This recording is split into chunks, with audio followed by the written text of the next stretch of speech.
What's up, Duke fans? Welcome to the first true episode of DBR Bites, which is where we give you some nuggets on topics around the game of college basketball and beyond. If you don't know what DBR Bites is, we gave an intro explainer on what you can expect on an episode 0, which you should find in your feed right before this one. DBR Bites is going to give us an opportunity to bring more content to you in a timely manner in between our big episodes that we normally have a couple of times a week. I'm Donald Wyndham. For this first DBR Bites episode, I'm running solo, but it's good that we're starting Bites this week because today I bring you a preview of Duke's upcoming game that will be on Saturday at noon Eastern time at Cameron Indoor Stadium. Coming to town, the Miami Hurricanes, which, as most of you out there know, just happens to be my law school alma mater. And so they're the team that I follow the most in the ACC when I'm not spending hundreds of hours watching and studying our Blue Devils. And that makes me the resident expert on our upcoming opponent. So let's get into what you should know about the Miami Hurricanes.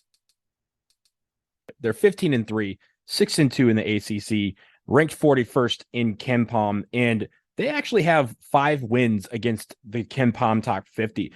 Those wins: Rutgers, Providence, UVA, UCF, and NC State. The NC State win was at home. They do have a loss to NC State on the road by 2 in overtime. They also have a neutral site loss to Maryland and a road loss to Georgia Tech. Those are the 3 losses. I think the first thing you should know about Miami's game is that they score a lot of points, and they're one of the most efficient teams in the country on the offensive end of the floor. In fact, they are ranked 10th in the country in adjusted offensive efficiency. They score 117.2 points per 100 possessions, according to KenPom. They average 78.2 points per game. So this team is going to score a lot of points, and they're looking to score a lot of points.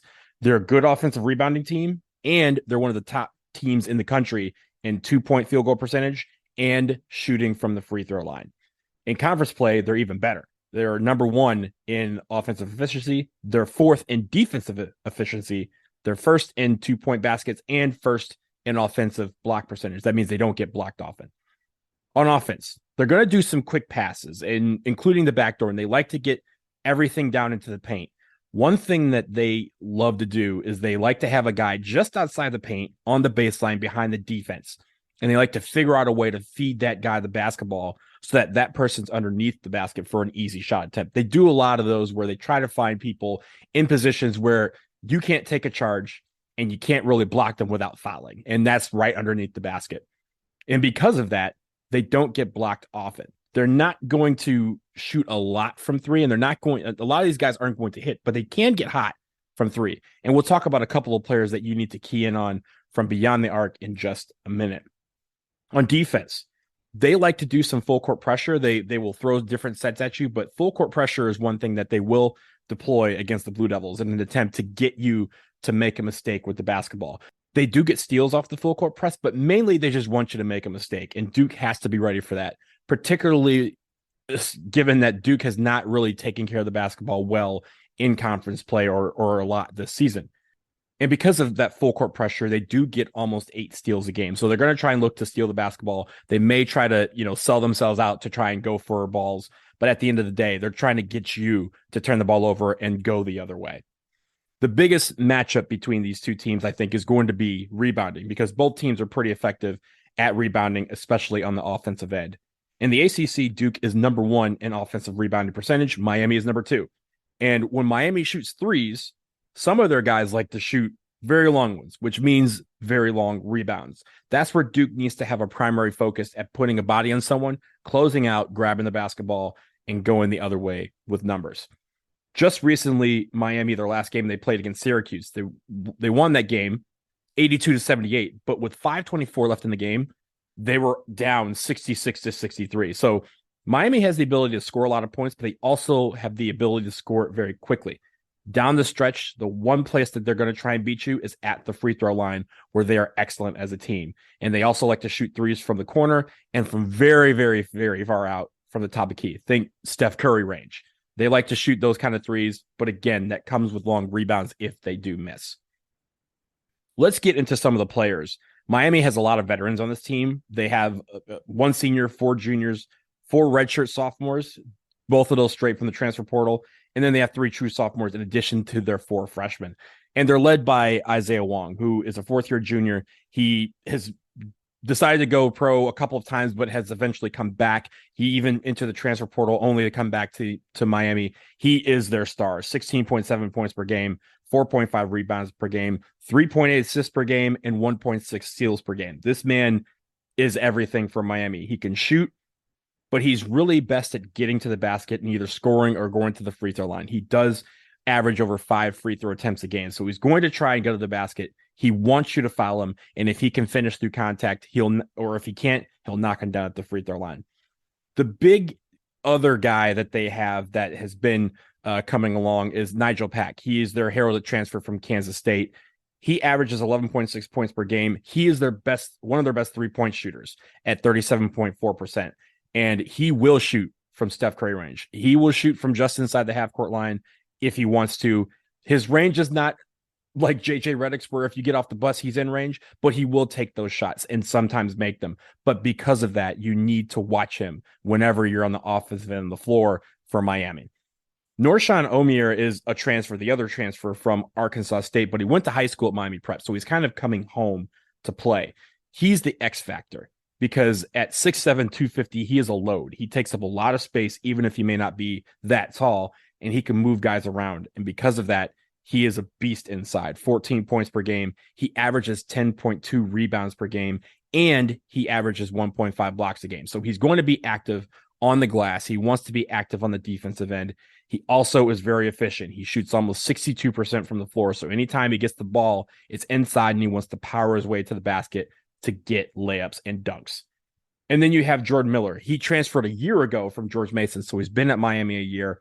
He's 14.8 points per game, 5.7 rebounds per game, 2.3 assists per game, and 1.3 steals per game. He also shoots over 52% from the floor. So he is also going to be a guy that he may not take a lot of shots, but he's going to be efficient in when he does take shots. And that's kind of the key here for Miami is they want to be efficient. Whenever they take shots, they want to make them. And even if they don't, they're going to get second opportunities through the offensive window. They have a couple other guys that you may need to key out on. Wooga Poplar, he's been around for a couple of years, and Bensley Joseph, who also shoots well from three. He won't take a lot of threes, but again, 38.8% of them he makes, so you need to watch out for him when he's on the floor. Finally, we've talked about Miami, but what does Duke need to do to get the victory on Saturday? The biggest detriment to Duke's game this year has been the shooting, and they've had woes all season long. Hopefully, since we're back in Cameron this week, we've had a week off. This has kind of been the ACC bye week, unofficial, that we've kind of had this year. We're in front of the crazies again. Hopefully they can be efficient on the offensive end.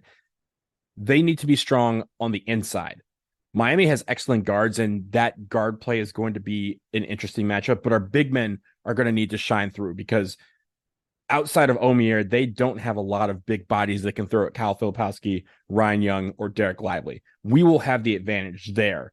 And inside the paint for our guards, they're going to need to remain in control. They need to take care of the basketball, and they need to understand that Miami is going to try and step in front of them and try and get charges. So when our guys drive, they need to be ready for that. Finally, Duke needs a big response. We obviously took the loss last weekend at Clemson.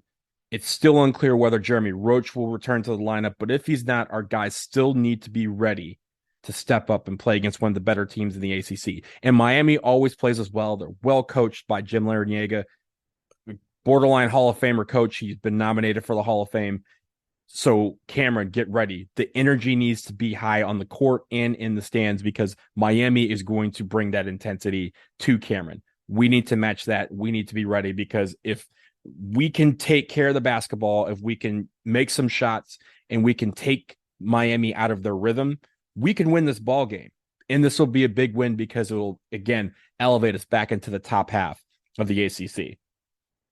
So there's your preview of the Hurricanes. We are all set for the game on Saturday. Again, 12 noon Eastern time in Cameron. ESPN will have it for those of you who are not able to be there. And I hope you have enjoyed this first episode of DBR Bites. Remember, we love receiving emails from you. We've received a ton over the last few weeks, and we honestly appreciate them. But if you have topic suggestions, questions, or any other observations, send us an email, dbrpodcast@gmail.com.